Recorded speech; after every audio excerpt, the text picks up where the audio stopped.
Welcome back to another episode of The Quest for Self. I'm your host, Allie. Picture this. You and your best friend are in a dream destination. Everything is going great until day 3, when you suddenly can't stand each other. What happened? And more importantly, how do you prevent it from happening again? Nothing tests a friendship like travel. One minute, you're toasting with cocktails on a sun-soaked beach, and the next, you're locked in a silent feud over who lost the Airbnb key. We've all heard the horror stories, or worse, starred in them. So how do you make sure your dream trip doesn't turn into a friendship nightmare?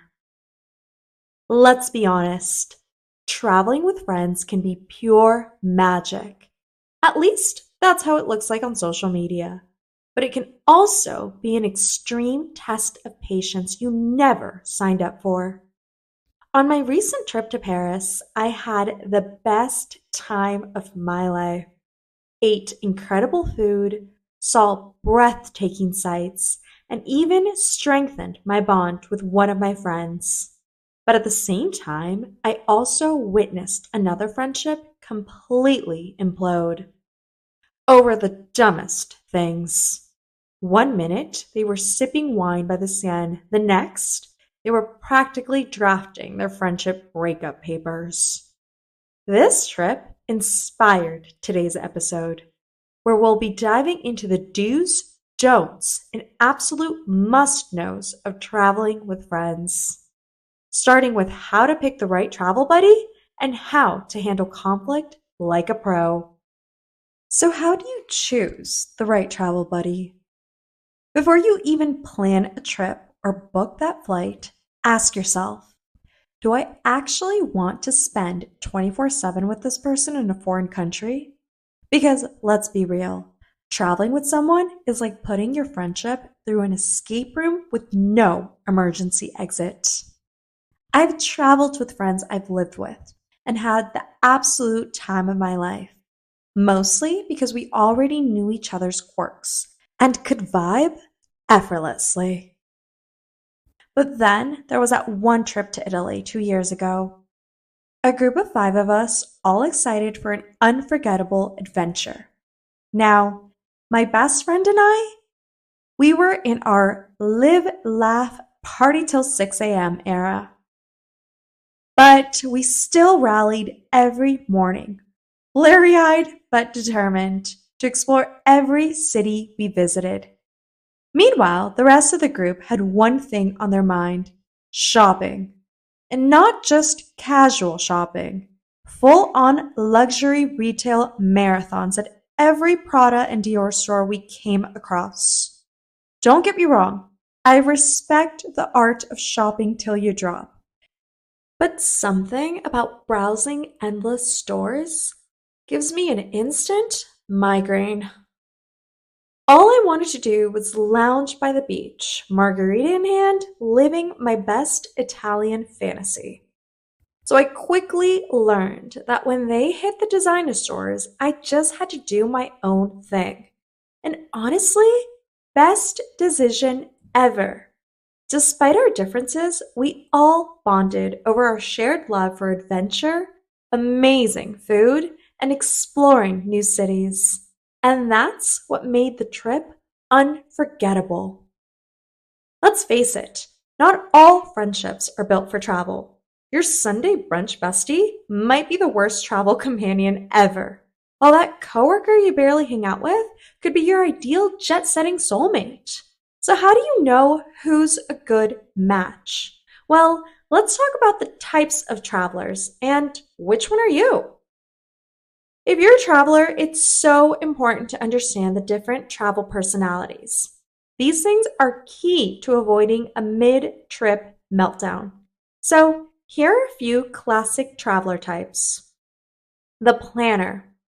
This person usually has a Google Doc, color-coded itinerary, and reservations booked 6 months in advance. and will likely lose her mind if plans go off track. The free spirit shows up at an airport with no hotel booked and says, "We'll figure it out."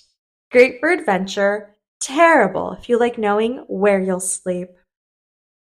The budget traveler. Their goal is to spend as little as humanly possible. They'll take a 12-hour bus just to save $20 while you're eyeing the direct flight.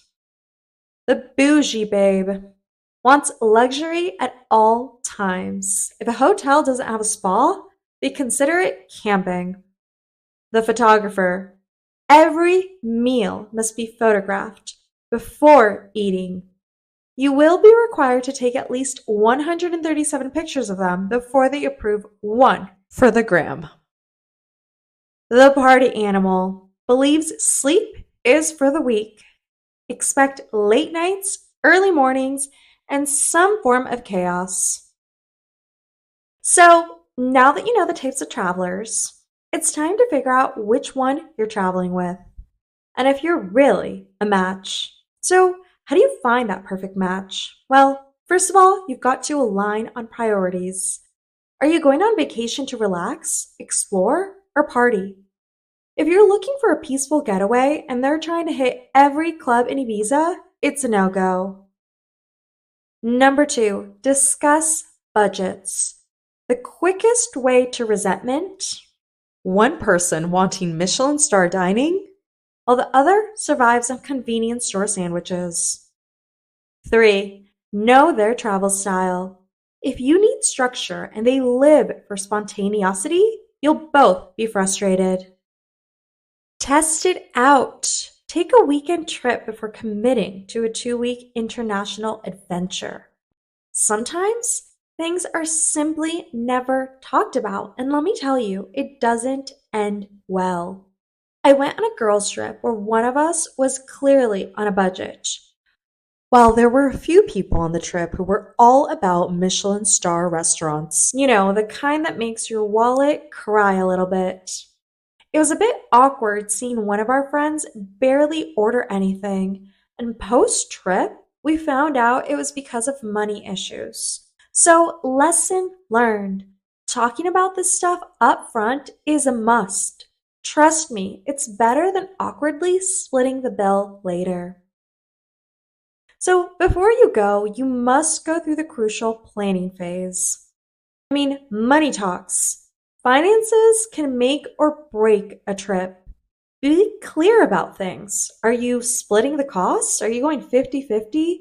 Using an expense tracking app or doing an awkward "I got this one, you the next" method? Talk about non-negotiables. If one of you insists on flying first class while the other is fine with a budget airline, compromise might be tricky. Spending limits. Are you okay with expensive excursions or do you prefer free activities?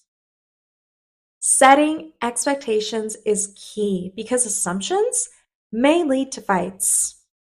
Daily routines. Are you waking up at 6 a.m. for sunrise hikes, or is this a sleep till noon kind of vacation? Alone time. Are you comfortable splitting up for a few hours, or do you expect to do everything together? Decision making. Will you both take turns picking activities, or does one person call the shots? That Paris trip I told you about? Yeah, the one with the friendship meltdown. It all started because one of them was on a mission to check off every single thing on the must-see list, jumping from activity to activity like a human checklist. Meanwhile, the other one got sick. So expectations? Out the window. One was all about the go with the flow vibe, and the other had a military style itinerary that ran from dawn till dusk. Let's just say they don't talk anymore. And honestly, watching it all unfold was like witnessing a slow motion train wreck. Super sad, but you just couldn't look away. So, how do you handle conflict without ruining the trip? Let's be honest, at some point, there will be tension. You're tired, hungry, and your friend just took 45 minutes to get ready when you were supposed to leave 20 minutes ago. Instead of turning your frustration into full-blown fight, try these tips. 1. Pause before reacting. Ask yourself, am I actually mad or am I just tired and hangry? 2. Communicate early. Don't let resentment build up until you explode over something small. Number 3. Take breaks. If you're feeling irritated, suggest splitting up for a bit. A solo coffee run, a stroll on your own can work wonders. Remember why you're here. A minor disagreement isn't worth ruining an amazing trip. So, is it okay to give each other space? Yes, even on vacations. Just because you're traveling with a friend doesn't mean you need to be glued at the hip. It's perfectly fine to do your own thing, even if it's just for a few hours. Some of the best trips happen when you allow for solo exploration and meet back up to share experiences. I was recently in Paris when I found myself in a bit of a travel dilemma. One of my friends wanted to do absolutely everything together. Every meal, every museum, every stroll down every charming cobblestone street. Now, don't get me wrong. I love traveling with friends. But as someone who also thrives on solo adventures, I need my alone time. One day, I really needed a breather, but my friend wasn't having it. She was convinced I'd get lost, struggle with my questionable French, or somehow wander into a scene from Taken. She kept insisting how much she enjoyed spending time with me, and honestly, I started stressing about how to tell her I needed space without making it weird. But I knew if I didn't get some me time soon, my patience would run on E.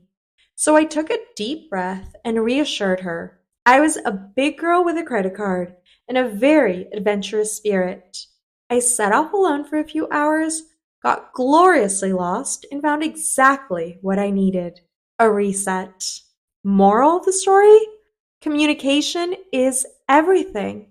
Even the awkward, uncomfortable conversations are so worth having. Because trust me, a little honesty can save a friendship and your sanity. So now, on to the post trip. The true friendship test. If you make it home still liking each other, congratulations, you've passed the ultimate friendship test. But just in case things got a little rocky, here's how to smooth things over. Give it time. If tensions were high, don't force a deep conversation the moment you land. Let the dust settle. Talk it out. If something major happened, address it. A simple, hey, I felt frustrated when X, Y, and Z happened, but I don't want it to affect our friendship can go a really long way. Laugh about it.